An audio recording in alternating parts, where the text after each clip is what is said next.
My level of reading is someone's post on Facebook. This podcast contains graphic descriptions that some listeners may find disturbing. Listener discretion is advised.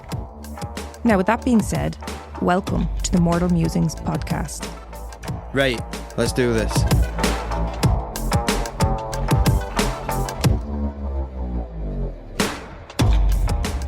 So, you know, on social media, you'll see a lot of people saying, like, what gives you the ick? And Yeah. a lot of the time it can be something relatively benign, like it's someone, like one of them I heard was watching their partner carry a tray, Yeah. which to me sounded bizarre, but I kind of get what they mean. It's that awkward kind of angle in. This is where Megan pulls out an A4 fucking pad. I have one for you, and it's very specific. It's not like that general thing that everyone necessarily does. It's you. I don't sniff seats anymore. Well, no, that would be a massive ick. That would be The ick. the ick. That'd be grounds to break up if you were still going around sniffing seats. Yeah. No, so the one I have for you, when you're doing your nails, Yeah. you don't do your nails. You sit there and you pick at them and break them till they come off. Rip them off. Yeah. Yeah. And then you have this little pile of nails on the table beside you, Yeah. right? Now, I get you're putting them down Yeah. because, you know, you're in the middle of, quote unquote, doing your nails. Yeah. It's the fact that you'll leave them there. Well, no, Not always. Sometimes you clean them up and then it can be like an hour, 2 hours, 3 hours later and they're still sat there and you're finished. yeah, but I ain't gone near a bin. I ain't got up No. yet. You make the trip to the bin specifically for the nails. Oh. And you know what really pushes this for me? So if I am actually doing my nails and I'm filing them, you know, like when you file your nails, dust comes off them. Yeah. You're grossed out by that. You hate Because you do it that. in bed. Not usually. I have done. And also, if I ever have done it in bed, it's when the bedding's like going to get changed. You know what I mean? It's not like I would never do it in fresh bedding. But even if I'm sat at a table doing it, you're like, oh, it's disgusting. But you have this pile of like gnarled claws sat there. And that's all right. Go on. What have you got for me? I know you're going to throw one at me now. I actually thought you would say something else. So, Megan goes mad for this, and I don't know why. But I'll like half take my socks off. Oh, yeah. And you go nuts. He like pulls them off so they're just hanging on the end of his toes and he'll sit there flapping it about. I don't understand it. I thought of another one for you. Okay, here we go. This is the episode. And I thought of this as a topic for like a starter. And then I was like, I don't actually have one. Let me have a think of what I have for you. Now I've got a list. You're very dirty-handed. What do you mean? So I wash my hands a lot. To my detriment, my hands are very dry all the time. I'm constantly putting moisturiser on. They're fucked. But my hands are always clean. Now, Neil will say he cooks off some sausages or rashers, something greasy. Do you know what I mean? Oh, rashers. I don't know if Americans know what rashers are. Bacon. Rashers, yeah, bacon. You know, Brits don't even say rashers, really. No. It's very annoying. Anyway, he'll cook off some rashers and, you know, if you've touched it or anything, you get, like, immediately I'm washing my hands. Neil will get grease in his hands and then he'll touch the kettle, he'll touch the toaster, he'll touch the microwave, the air fryer, wherever it may be. And there's just grease. Like, if I go to it next and I put my fucking hand in grease, I will lose it. Lose the plot. Well, don't do it on purpose. Yeah, so your gnarled fucking claws hanging around. It's like living with a fucking cat. Yeah. And your dirty hands. Now. Oh, and your socks flapping about. Now, just had to get that off my chest. Well, I have two for you. Okay. Both of them involve the podcast. Okay. You make my life harder for editing. So one is, it's not even the end of every sentence. It's in between words. You click your mouth. Yeah, I have a very noisy mouth. I've noticed that. Sometimes I've just left them in because there's that many. Actually, I can't do it. I'm glad you've addressed that because I wanted to address something. The last episode, and I listened to back, I'm sorry, lads, I'm all over the place. It's really like popping the fucking peas in that episode. Well, that's another one. Mic placement. Yeah. I keep telling you. No, Shift but that. You see, me and you disagree. when it comes to the audio. We've had some fucking scraps over it, but I do apologize. And the other one, which is on the podcast also, how many times you say like? It's very bad. I am aware of that. Yeah. It's literally like, say like more. No, I know. It's horrible. I wish I didn't. I want to say like now. No, I wish. That's just kind of one of those weird, I think, I think it's just one of those weird comfort things when you speak. It's the same as all that. Yeah. You kind of just try to fill the sentence. See, that's something when we first started and I was looking at tips on editing, because I've never edited audio before. And people were saying, take out the filler words. Mm-hmm. And I did for one episode and it just sounded so robotic. Yeah, because it's just not how I speak. So I left them in. You say and shit like that a lot more, but I mean, not just me. I think it's very common with the Irish to say like all the fucking time. Mm. Do you know what I mean? Like, yeah. So we've got shout outs, haven't we? We do indeed. Who is it this week? Well, first up, we have Emma. And Emma. Oh, I've got one for Emma. Well, Emma's name poses a bit of a dilemma. Because not much really rhymes with Emma. Hemorrhoids. No, did you not get the reference? Huh? That was a reference to Friends. Oh, yeah. Yeah. Oh. I fucked that one up. And that's ruined now. Hemorrhoids. Hemorrhoids. Hemorrhoids. I'm sorry, Emma. Neil was very proud of that one. He told me in advance. I'm going to call her hemorrhoids. Piles. So that's her nickname, Piles. Piles. Wow. Yeah, Piles. Farmer Giles. We'll call her Farmer Giles. Farmer Giles. Yeah. Okay. I'm sorry, Emma. Thank you for the support. Thank you. Next we have Kelly. Kelly spelled without Y. Oh. Not even an I. An I-E. Oh. Kelly. Kelly. Kel. Not to be confused with Kelly Rowland.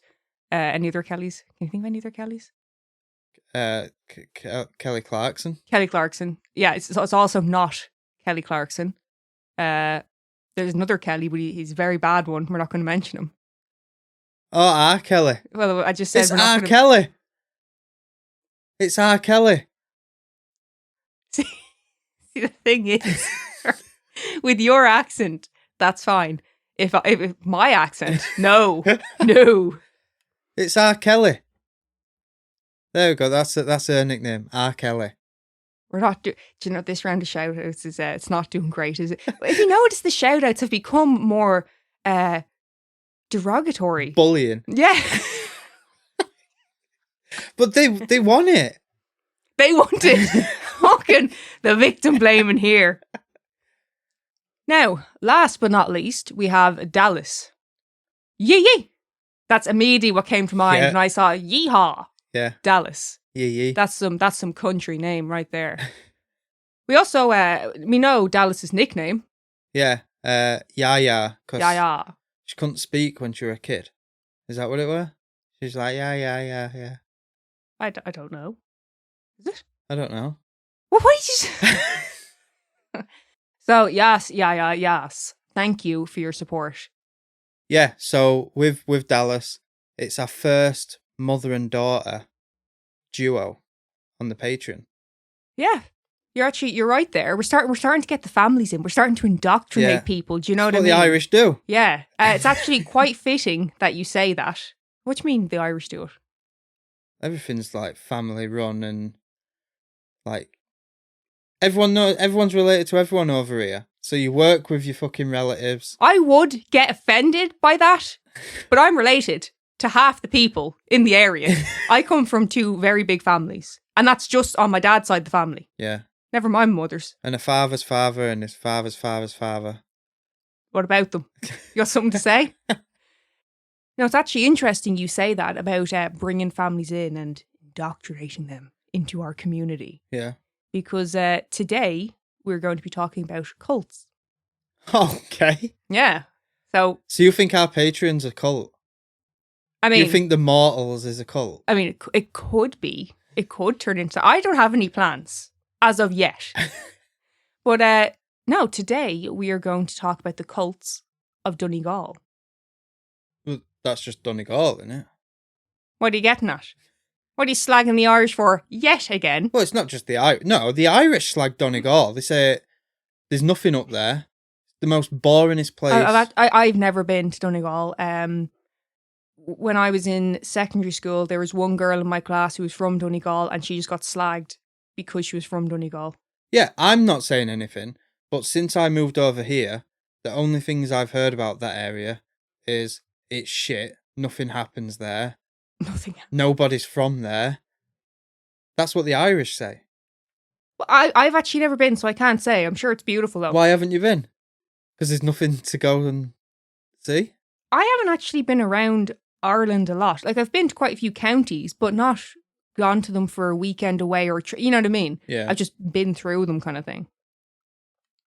So anyway, we're talking about cults or communities, religious movements, organizations, whatever you'd like to call them. So to start with, let's talk about the Silver Sisterhood.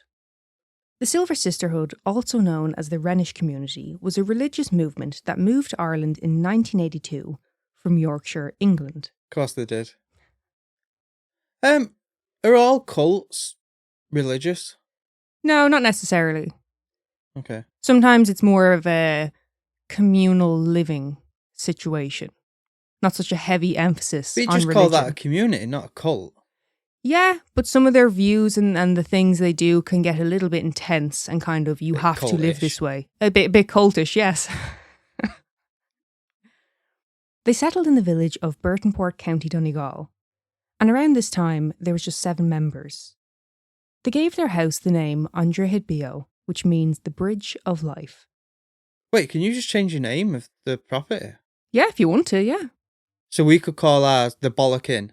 I mean, Dublin. you could do. I mean, have you ever been down one of them streets where it's like, 1, 2, 3, and in the middle of it is like Rose Cottage, and you're like, you've done that to be a Yeah, dick. I've been a delivery driver. Yeah. I've found the struggle Yeah. with it, yeah. Which I always thought, and this is going back to 2 of our Patreon members, I always struggled as a delivery driver. How do ambulances get on? I don't fucking know. They need a medal. The Silver Sisterhood's views were set in a matriarchal belief that their god was a superior female being, who they worshipped as a mother, and believed that everything was created around her. Now, much like many other religious groups, music and chanting was a part of the worship of their god. Although heavily dominated by female membership, there had previously been male members. Quote, "Men are used to a position of privilege and power in a patriarchal society." So they were aware it might have been a bit of a shock for men to enter into the group. When And it's called suddenly it's- sisterhood. Well, I mean, I think that's more just the title. I wouldn't get too, caught up in that. But, when it's suddenly very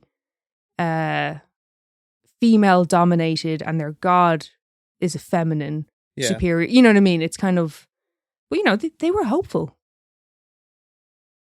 Now, members of the group were referred to as maids. Slaves, then. I mean, this is the title that they preferred to be called, but interestingly enough, men were just men. Oh, Yeah. Mm. okay. The group did decide to somewhat serve the community. They decided to open a gift shop, and, I mean, why not? Crafting was a big part of their lives. Even the musical instruments that they used to worship were handmade. Like recorders. More like drums and shit like that. Oh. Why are Maybe I didn't see any in the footage I watched, but possibly. triangle? I Get a don't metal know. bar and bend the fucker. Well, I mean, that's what I was going to say. Even with a recorder, how difficult is it to make? I don't know. Well, I think all the holes are the same size. It's just the position of them what gives it the different tones. Yeah. So it's I don't fairly easy. want to be an asshole and be like, oh, of course you could easily fucking bang out a recorder, but So- I don't know. I don't know if it was the same in America. I don't even know if it was the same in Ireland. But anyone in the UK at infant school would play Three Blind Mice, Hot crossbones. Hot Cross Buns. Pretty similar, really, isn't it? I bet my recorder is still at my parents'. I fucking hated doing recorder. Why? Why was it recorder? In fact, In every school? I broke my first one. By accident or by hitting someone with it? Right, well, I was in the infants. I wasn't like a feral child. I was sword fighting with someone else's recorder. Mm-hmm. Well, I'm glad we cleared that up. So they opened a gift shop. They also opened a tea room. They were fairly self-sufficient, growing their own food, not just to feed themselves, but to supply to others. And the food and drink that was prepared was done so without the use of any modern appliances. No electricity. So they're basically, who are them who make their own butter? Amish. Amish. So basically they're Amish. Not quite. But I see what you're driving at. Because they like make their own butter and stuff. I saw that on Schitt's Creek. Now, initially, the women, or maids as they preferred to be called, dressed as maids, bonnets and all. What? Yeah. You're on about a bonnet. A bonnet, a hat. All right, well, bonnet, straight away, I'm thinking a car bonnet. No, do I need to show you a picture of it? Well, maids don't wear hats. They wear one of them white, like... A bonnet. Tea holder. Tea cozy. Tea cozy, innit? Okay, first of all, they don't wear a tea cozy. Well, no, it's not tea cozy. What are them white things? It's more like a headpiece kind of thing. Okay. I'm thinking of what you put a teapot on. The like white tea doily. Yeah. Is that what you're thinking of? Yeah. You think they balance a tea doily on their head? So, like I said, they dressed as maids. So they had the bonnets and all. They were doing their tea doilies. If you're Neil, but a few years down the line, the house was renamed St. Bride's after St. Bridget, and they started to dress in Victorian era clothing. Around this time, they also opened a boarding school for women in their 20s and 30s to experience boarding school in the Victorian era. Well, nothing good happens at a boarding school. No, not so much. During their time running the boarding school, the women also used pseudonyms, and it becomes quite apparent why. Might actually surprise you, but I actually know what pseudonyms are, and I actually know one. Mark Twain. The author is a pseudonym. You look so proud right now. Did you know that? I think I'd heard that, but I couldn't tell you what his name is. It was something to do with finding your location when you're on a ship, I think. That's what Mark Twain means. Mm. I'll look it up after. But I think I'm right. In February of 1990, Miss Martindale, one of the two women who ran these classes, was convicted of assault.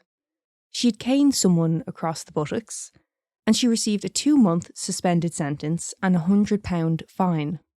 That's all for nothing. My dad used to get caned nearly every day.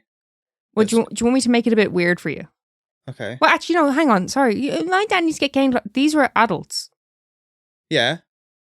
What are you getting at here? But they wanted the experience of a boarding school.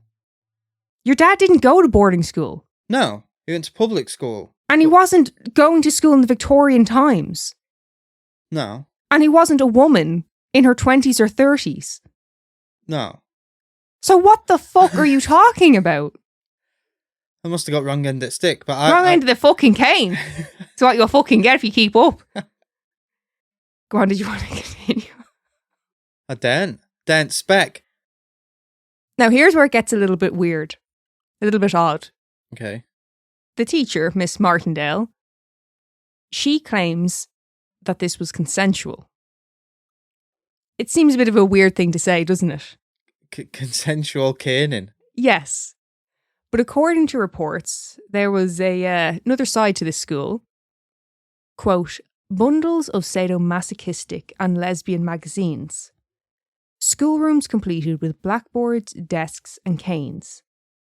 It really changed the tone of, quote, I must obey my mistress at all times, which was wrote across the blackboard. You see what I'm driving at here? Yes. You don't see blackboards anymore, do you? I haven't been in school in years. They're just the white marker boards. But I'm only 36, and when I was at infants and juniors, it was the big roller fucking blackboard.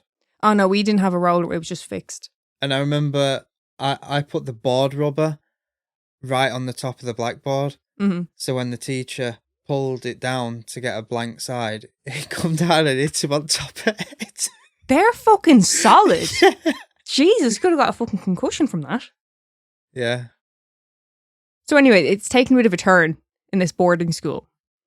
Apparently, they'd been advertising in adult magazines. For £75, both men and women could attend the residence to be disciplined. I know these are from Yorkshire, but you Irish, that's normal, isn't it? For What's normal? For that religious thing, is it Lent? Where you give up something. Mm-hmm.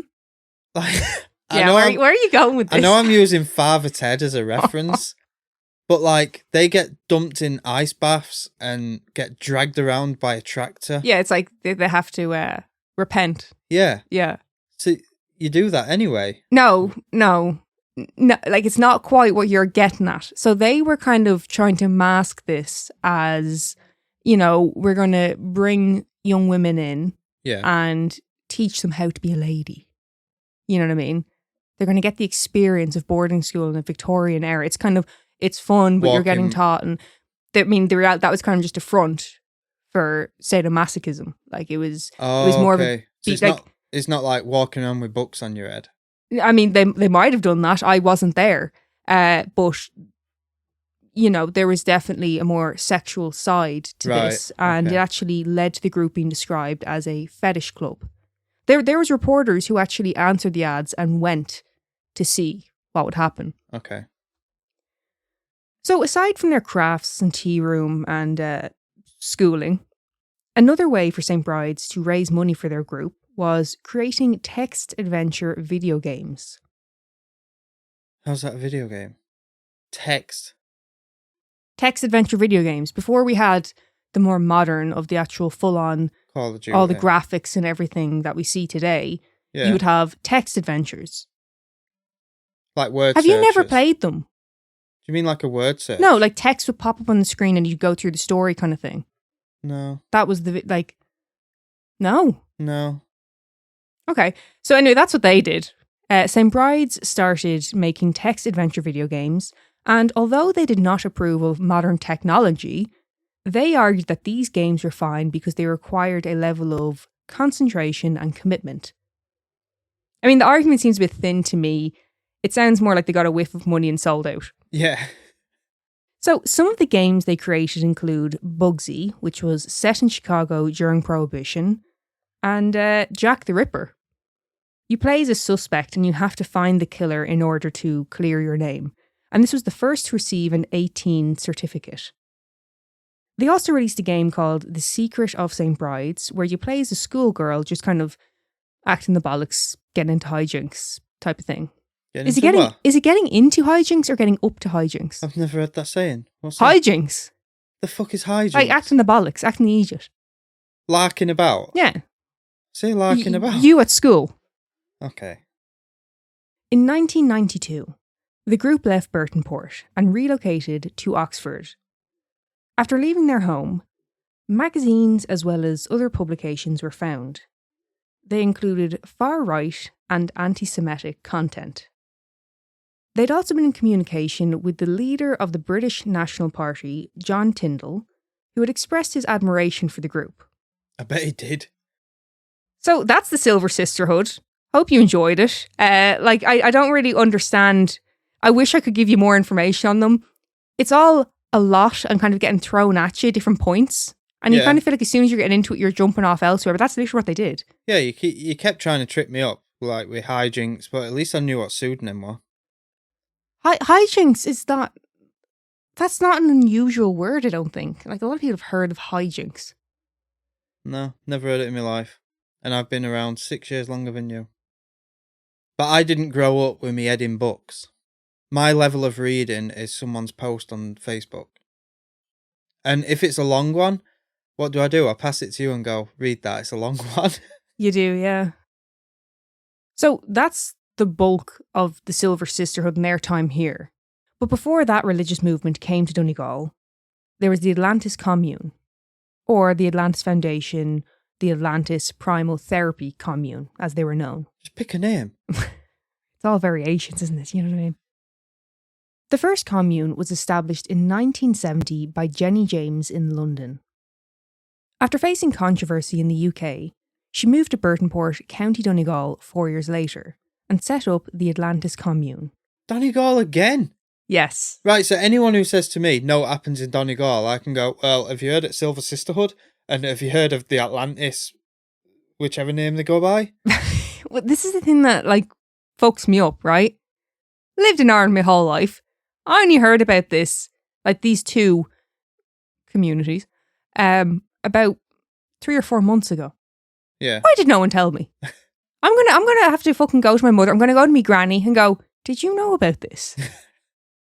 So yeah, she moved the group to Burtonport, County Donegal 4 years later and set up the Atlantis Commune. The name taken from the proximity to the Atlantic coast, as well as the legend of Atlantis. The commune lived in a 3-storey house dubbed the Atlantis House in the village, which had been decorated in an eye-catching manner. Bright colours and astrological signs covered the exterior walls. Now, not only was there 2 cults that lived in Burtonport within a short period of time, it was the same house that they had lived in. Well, that's not a coincidence then. It's a little bit odd, isn't it? I've got another ick. Oh, okay. And this is something I don't know how to describe it to people listening. See, you're not doing it now. You've sat back because you're not reading. You're not presenting. Okay. You fucking do this.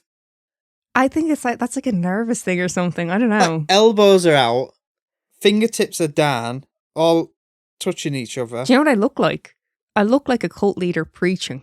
I'm trying to make my point. If there's any Brit, because I don't think he was big in America, but if there's any Brit who has seen Norman Wisdom, Early Bird, and he's dressed as a vicar on the golf course, and he's doing that stupid thing with his hands. You know, I don't even know where this came from. I don't even know where this came from. I noticed I started doing it maybe a couple months ago when I'm reading. I think it's if I'm getting nervous or if I get flustered.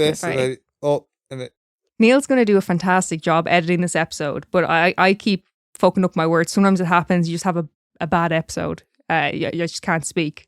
And I think when I get nervous, I start doing something with my hands to I don't know, almost distract myself. But yeah. So yeah, they moved into the same house. Should I say the Silver Sisterhood moved into the same house? Yeah. They came before. Jenny had bought this house for £12,000 with the help of her friends loaning her the money. 12,000. And we'll post a picture of the house. It's fucking beautiful. 12 grand wouldn't even get you a deposit. No, it's fucking insane. And like I said, we'll post a picture of the house. I'll show it to you. It's absolutely fucking beautiful. Well, you said 3-story.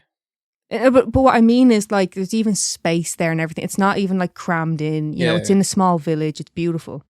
Until it wasn't. Jenny said that she moved the group to the village in Ireland, hoping that they would be able to go about their practices in peace. During this time, the group had about 30 members living together. Now, as you can imagine, it raised a few eyebrows among the people of Donegal. They were dubbed the Screamers due to their use of primal scream therapy. Oh, God. The practice was predominantly carried out in a room downstairs, which had been draped in fabrics hanging from the ceiling, and the floor was lined with cushions. And as you can guess from the name given to the group, they were quite a noisy bunch. Do you know what freaks me out more than the screaming therapy? Have you ever seen them ones who do the laughing therapy? Yeah. They all look like psychopaths. Yeah, it's a bit intense for me now. Do you remember that guy we used to work with? Oh, I know what you mean. The Scot. Yeah. Yeah. He used to do scream therapy. No, he didn't. Yes. Yeah, I was talking to him. I could see that. Yeah. Yeah. He was the one who he tried teaching me what intermittent fasting was. And I must have said 6 times while he was telling me, I know what it is. I've done intermittent fasting. Well, I know exactly what it is. It wasn't just that. At the time we were working overnight. So basically what he meant was he just wasn't changing his meal plan schedule. Yeah. He was just eating at the normal intervals that he would have. He just wasn't eating through the night. Yeah. And he'd always sit down with a company and go, I'm just having my tea. That's all I need. I don't need any. I'm just having my tea. It's like, all right, fine. Yeah, have your tea. Anyway, he was a strange one. I mean, he could have. You never know. He could have been in this group. He was a bit older. Yeah. He could have been knocking about then. Now, the fabrics and the cushions that draped the room, they didn't do much for soundproofing.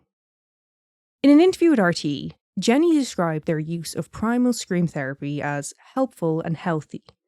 She described it as a counterpart to a society that, quote, puts a premium on the mediocrity and niceness, being sweet and being polite. So is it going to turn out it's not scream therapy, it's someone screaming for their life because they're getting beaten? No. Oh. Primal scream therapy was an idea that had been developed by Arthur Yanoff and was detailed in his 1970 book, The Primal Scream. Fans of his method included the likes of Mick Jagger, John Lennon, and Yoko Ono. Yoko Ono? I've heard of him. Her. John Lennon's missus. Okay. The focus of the practice is to prevent or release repressed emotions, particularly the repression of painful childhood memories. The group used this premise and applied it in a more everyday manner, promoting extreme emotional honesty. The problem is, Jenny wasn't a qualified therapist, leading some ex-members to feel as though she did more damage than good and actually caused them further trauma. But this didn't seem to bother Jenny, and her answer to this was, if people didn't like the confrontation during the therapy, they knew where the door was. The sessions could become fairly aggressive in that it wouldn't just be, letting out a scream, the way you or I might let out a sigh at the end of a day. It wasn't just a more intense version of that. But they might become somewhat physically confrontational towards each other. Like a mosh pit. Well, I wasn't there, I can't. Others in the area described them as being a nuisance, and that they would keep people up at night with their screams. Now, I did watch a clip of one of their, confrontations, and it was just awkward. So there's this one woman called Sally, and she's going off saying how much she hates Becky. And Becky's just sat there, and she literally turns to one of the other women and says, I don't know what to do. She's going nuts. Sally's telling Becky, you're a bitch. I hate that you're prettier than me. I hate that you have more boyfriends than me and all this. And she's like, whoa, all right, calm down, Sally. Tell you what, if we get to 200 patrons, we'll go to one. No, the fuck I won't. You can go. I'm not going near that shite. Look, here's the thing though. I do think it's good to talk things through and feel your emotions. Yeah. And I also think it's completely fine to feel angry and express it. But it's about how you express it. Yeah. Do you know what I mean? Just be normal and punch a wall. Well, no. Yeah, I was literally about to say you can't just go around screaming, shouting and fucking wrecking the gaff. But I don't know. They just seem to look at it as it's good you're getting it out. It doesn't matter if you're causing someone else trauma, it seems. Yeah. It's you're getting it out. We all have to be okay with this. Yeah, like I've been around people who actually punch walls. And I don't mean like interior drywall. I mean stone walls and brick walls. And it's like, what the fuck are you doing? Like, is it self-harming? I don't understand. I mean, I just need to get the anger out. And it's like, that's a brick fucking wall. I mean, if it's getting to that level, possibly. I'd say it's more self-harming. Yeah. I mean, it could be like Mike in Jersey Shore when he headbutts a cement wall and then he goes, I didn't realize it was cement. I did it just to look bigger than I am. Yeah. Nearly knocked himself out. But, back to the point of this, if you're screaming and shouting and, just fucking letting it all go at someone, how are you then meant to continue living harmoniously in this group setting when you've just said the most, you think that a person's the most vile, disgusting, whatever. Yeah. Do you know what I mean? Now, the group also put a great deal of importance on physical labour and believed in a life free of technology, and their goal was to be as self-sufficient as possible. Some of their beliefs included, of course, this particular therapy method, being politically involved, no formal schooling, and sexual freedom for children. Understandably. What? No, I'm being sarcastic. Okay, you said that as if... What? No. That seems a bit vague in description. Yeah. You know, what exactly... Does that mean their sexual orientation and you believe that there's no judgment, whatever? Yeah. It could mean that. Probably not. Jenny said, quote, "We don't set an age at which a child is a sexual creature. If they want to sleep with each other at 9 or 10, that's fine." So they didn't mean that then. They weren't being open about your gay. sexual orientation, whatever. Yeah. Not great. Not great. And then I also feel like even because she says sleep with each other at that age.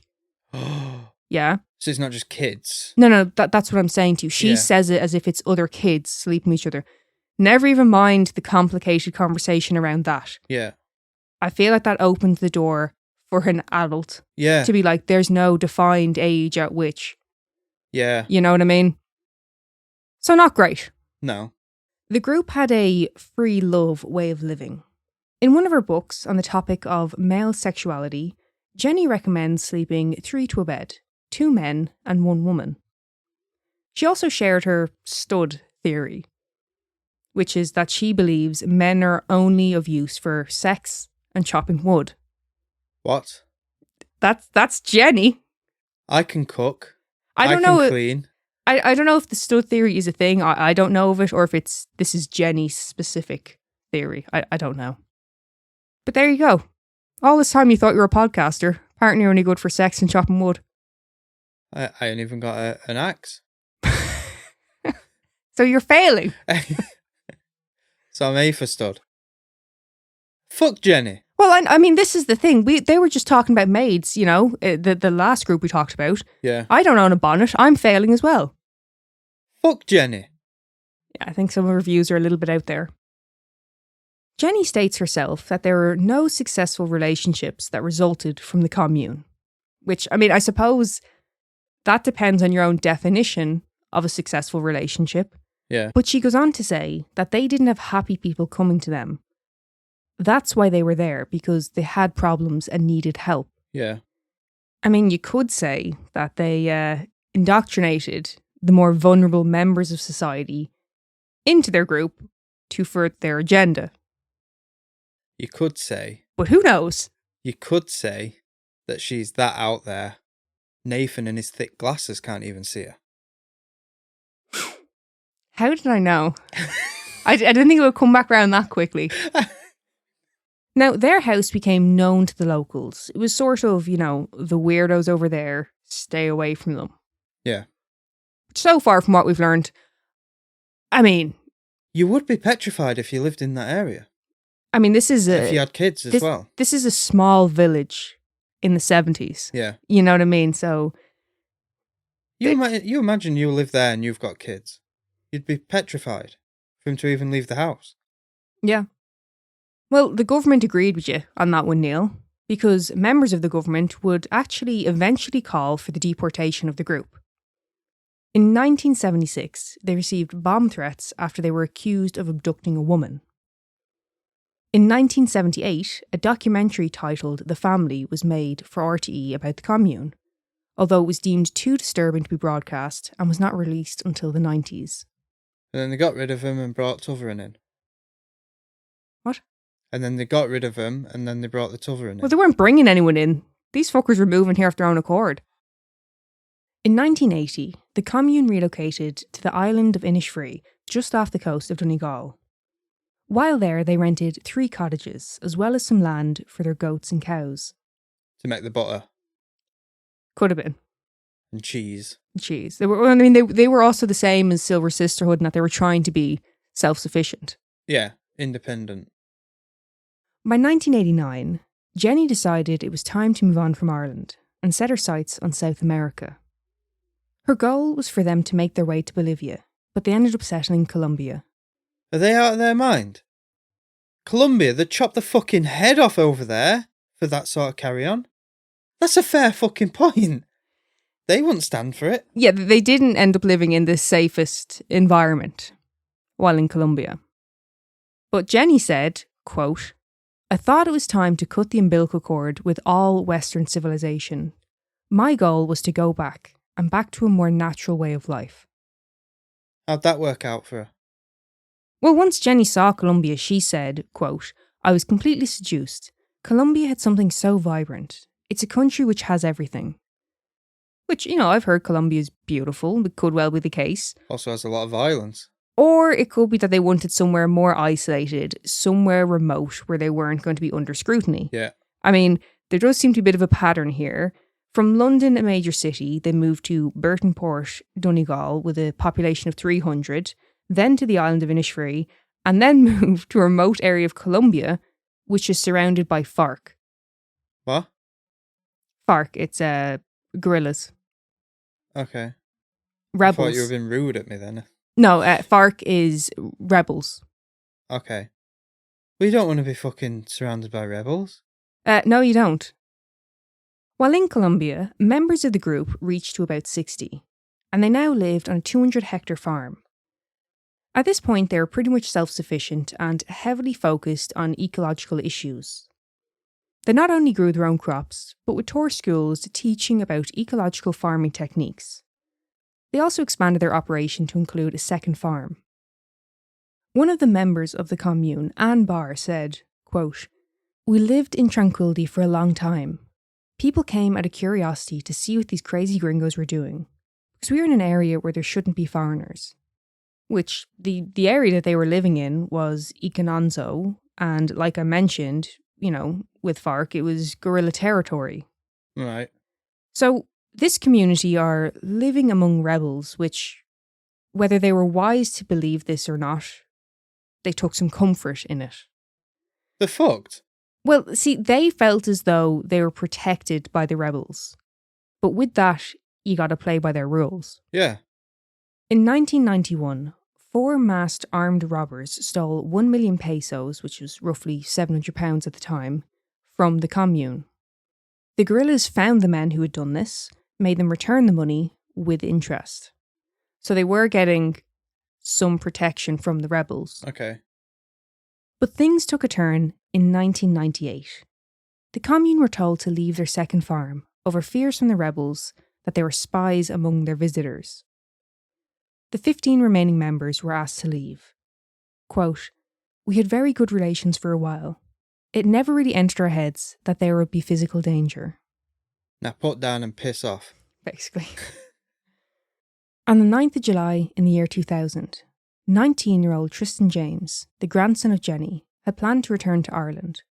But before travelling back over, he wanted to visit his family, a half-brother named Brendan, who had been adopted into another family. He and his friend Javier, who was also 19 years old, were abducted by rebels in a village not far from Icanonzo. They had been accused of leading spies into the area.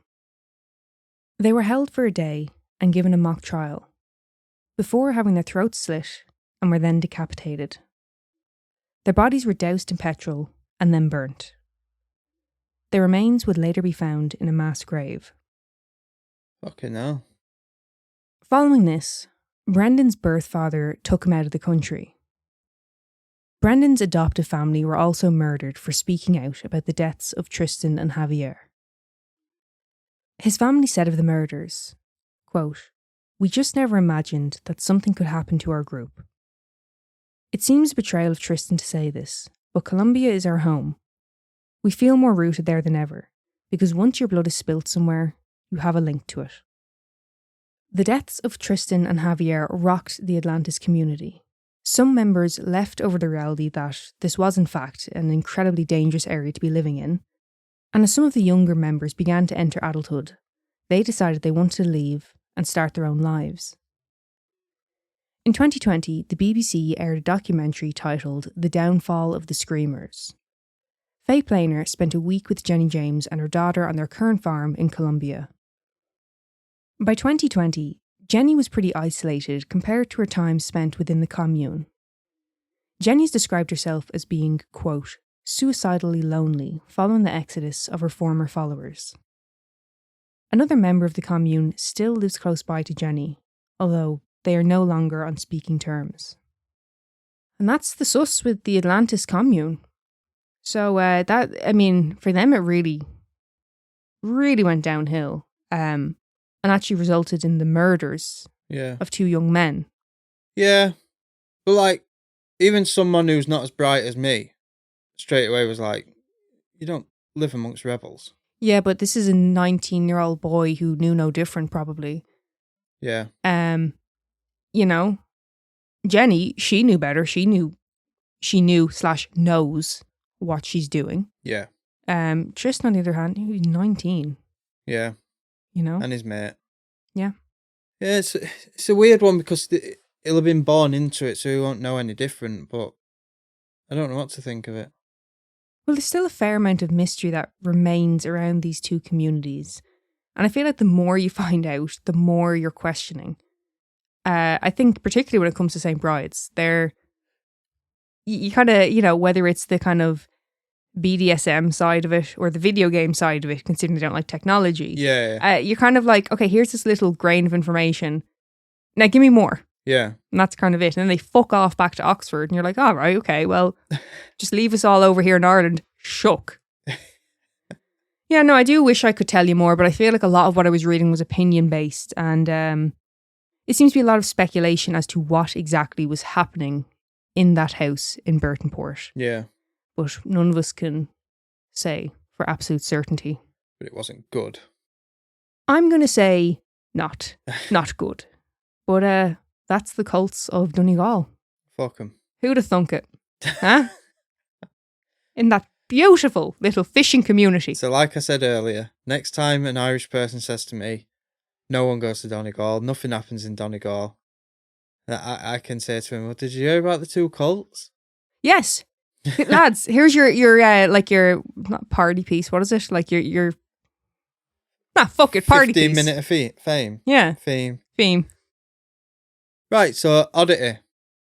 Aimo Koivunen. You're what? Aimo Koivunen was a Finnish soldier who went on a little adventure. Okay. To say the least. So on the 18th of March 1944, Aimo and his fellow soldiers were ambushed by Soviet soldiers. I won't call that an adventure. That's just the first fucking line. Just you wait.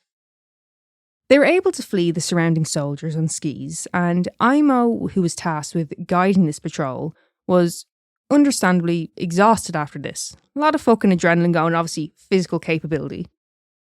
He was also carrying their entire supply of Pervitin, which, if you don't know... Pervitin. What? Pervitin. Pervitin. Okay. Which, if you don't know, is methamphetamine. This was commonly given to soldiers in order to give them a boost when needed. I bet it fucking did. Although Aimo was actually against taking drugs, he knew that they were desperate at this point. The only problem is, he doesn't just take the recommended dosage. He takes 30. He didn't actually mean to take a load of them. He said that, they'd become stuck together, because of the weather and everything. Fuck off. And they'd fallen at the packet. So he tipped the packet, came out, he took it. Bollocks.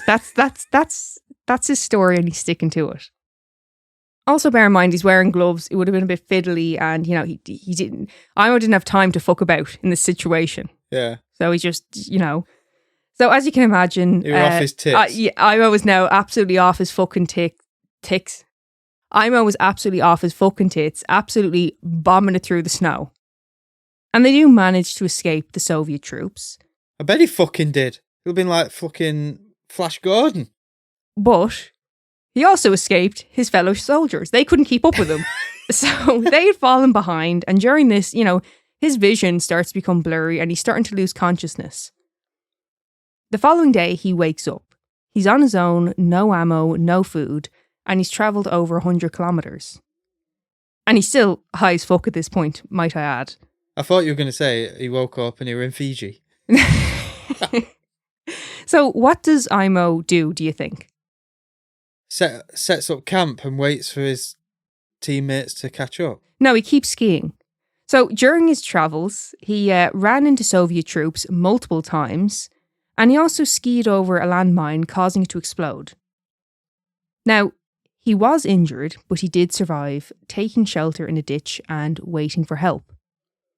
Quote, I started to look at the leg, which looked very bad. The bones were sticking out, and the muscles looked like they had been torn with a crowbar. Fucking hell. He was also experiencing hallucinations, and he said he would keep seeing an old friend appear to chat with him before disappearing again. The meth had also suppressed Aimo's appetite up until now, but, he did eventually need to eat. With not a lot of options on the menu, Aimo had been surviving on pine buds until he managed to catch a Siberian jay, which he ate raw. Fucking hell. Desperate times, desperate measures. Eventually, Aimo was rescued after a plane flying over spotted the site of the explosion, and from there he was taken to hospital. So, while in hospital, they give him the once-over. His heart rate was measured at 200 beats per minute, and his weight was at just 94 pounds. Fucking hell. Through his ordeal, Aimo had survived hunger, an explosion, sub-zero conditions, substantial amounts of methamphetamines, and skied over 400 kilometres. Fuck that. It's fucking insane. Although Aimo did have to learn to walk again after the injury to his leg, his son said his father did not appear to have been traumatised from his experience, although he did lose a toe. He wasn't traumatised. No, I'm sure there must have been some level, but his son said overall he seemed okay. It didn't seem to be... Just happy to be on. It kind of, from what I gather. Yeah. Quote, even now, as an old man, when I think about this skiing, I shudder. How did I manage? Because it must have been tough. She's like, that's a thinker. How did I do that? Never mind the meth, In 1966, Aimo married his partner Elsa. They would go on to have 9 children together. Fucking hell. 9. Fucking steady on. You can put her down, Aimo. Aimo passed away on the 12th of August 1989 at the age of 71. Well, that's a full fucking life, that is. It's a full fucking household. 9. Oh my God, I'm tired just thinking about it. How's that, Grabby? I thought you'd enjoy that one. Yeah, it's actually a listener suggested this. Liz suggested this, and I was like, okay, first of all, that's a great fucking story. Second, Neil's going to love this. Yeah, it reminds me of my mate, Adrian Cart Noir. Yeah. Yeah. We covered him on yeah, well, we'll Patreon. probably cover him for an oddity as well. Yeah. That's insane. Yeah. So what do you think of that then? I would have give up. Oh yeah, I would have, hands down, straight away. The overdose on meth, get fucked. You took took it by accident. 30 of them. From how it was kind of described, it's kind of like they had formed into one, and then he was obviously frantic, fumbling, grabbed the packet, opened it, tipped it out. That came out. I'm taking that. Like I said, whether you want to believe his story or not. But I want to, because otherwise he's a bastard just taking the entire supply, No, I think he was a bit of a drug fiend.